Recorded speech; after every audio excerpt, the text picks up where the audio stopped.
ಮಂಗಳೂರಿನ ರಥಬೀದಿಯ ಕುಡ್ತೇರಿ ಶ್ರೀ ಮಹಾಮಾಯಿ ದೇವಸ್ಥಾನದಲ್ಲಿ 1922ರಲ್ಲಿ ಸ್ಥಾಪನೆಗೊಂಡಿರುವ ಶ್ರೀ ವಾಗೀಶ್ವರಿ ಯಕ್ಷಗಾನ ಕಲಾವರ್ಧಕ ಸಂಘದ ಶತಮಾನೋತ್ಸವ ಸಮಾರಂಭವು ಮಾರ್ಚ್ 13ರಂದು ಸಂಜೆ 4ರಿಂದ ದೇವಸ್ಥಾನದಲ್ಲಿ ನಡೆಯಲಿದೆ। ಈ ಕುರಿತು ಮಂಗಳೂರಿನ ಪ್ರೆಸ್ ಕ್ಲಬ್ನಲ್ಲಿ ನಡೆದ ಸುದ್ದಿಗೋಷ್ಠಿಯಲ್ಲಿ ಶತಮಾನೋತ್ಸವ ಸಮಿತಿಯ ಗೌರವಾಧ್ಯಕ್ಷ ಎಸ್ ಪ್ರದೀಪ್ ಕುಮಾರ್ ಕಲ್ಕೂರ್ ಅವರು ಮಾತನಾಡಿ, ಕರ್ನಾಟಕ ಯಕ್ಷಗಾನ ಅಕಾಡೆಮಿಯ ಸಹಯೋಗದಲ್ಲಿ ನಡೆಯುವ ಸಮಾರಂಭದಲ್ಲಿ ತಾಳಮದ್ದಳೆ, ಸಂಸ್ಮರಣೆ, ಸನ್ಮಾನ ನಡೆಯಲಿದೆ।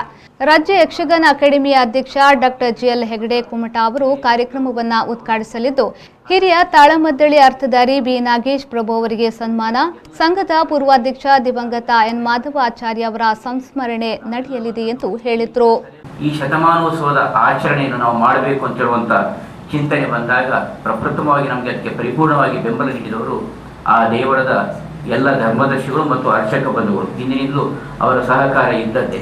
ಒಂದು ಸೇವಾ ಸ್ವರೂಪದಲ್ಲಿ ಮಾಡುವಂತಹ ಒಂದು ಸಾರ್ವಜನಿಕ ವ್ಯವಸ್ಥೆಗೆ ನಾವು ಗೌಡ ಸಾರಸ್ವತ ಸಮಾಜದ ಬಂಧುಗಳು ಅಂತ ಹೇಳ್ಕೊಂಡು ವಿಂಗಡಣೆ ಇಲ್ಲ, ಅದು ಗೌಡ ಸಾರಸ್ವತ ಸಮಾಜಕ್ಕೆ ಸೇರಿದಂಥ ಒಂದು ದೇವಾಲಯ। ಆದರೆ ಎಲ್ಲರನ್ನು ಒಳಗೊಂಡಂಥ ಈ ವ್ಯವಸ್ಥೆಗೆ ಅವರು ಬಹಳ ಮಾನ್ಯತೆ ಕೊಟ್ಟು ಈ ಸಂಭ್ರಮ ಆಗಲೇಬೇಕಂತ ಹೇಳುವಂಥ ನೆಲೆಯಲ್ಲಿ ನಮಗೆ ಅವರು ಗೌರವ ಕೊಟ್ಟರು। ಹಾಗಾಗಿ ಶತಮಾನೋತ್ಸವದ ಚಿಂತನೆಯನ್ನು ನಾವು ಈಗಾಗಲೇ ನವನೀಶ್ ಶೆಟ್ಟರು ಹೇಳಿದಾಗಿ ಎಲ್ಲ ವ್ಯವಸ್ಥೆಗಳ ಜೊತೆಗೆ ನಾವು ಇದನ್ನು ಜೋಡಣೆ ಮಾಡಿದ್ದೇವೆ। ನಾವೆಲ್ಲ ಬಂದದ್ದು ಈಗಿನ ತಲೆಮಾರಿನ ಹಿರಿಯರುಗಳ ಒಂದು ಮುತುವರ್ಜಿಯಿಂದ ನಾವು ಈ ವ್ಯವಸ್ಥೆಗೆ ಸೇರಿಕೊಂಡವರು। ಶತಮಾನೋತ್ಸವ ಅಂದರೆ ಯೋಚನೆ ಮಾಡಿ, ಕಳೆದ ಒಂದು 4-5 ಬೇರೆ ಬೇರೆ ವ್ಯವಸ್ಥೆಗಳು ಇದರಲ್ಲಿ ಸೇರಿಕೊಂಡವು।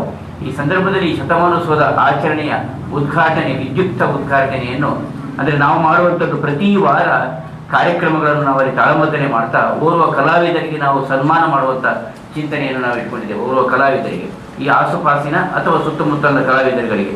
ಎರಡನೇದಾಗಿ ಸುಮಾರು 40-50 ಜನ ಕಲಾವಿದರುಗಳ ಅಥವಾ ಕಲೆಗಾಗಿ ಸಮರ್ಪಿಸಿದವರ ಸಂಸ್ಮರಣೆಯನ್ನು ನಾವು ಇಟ್ಟುಕೊಂಡಿದ್ದೇವೆ।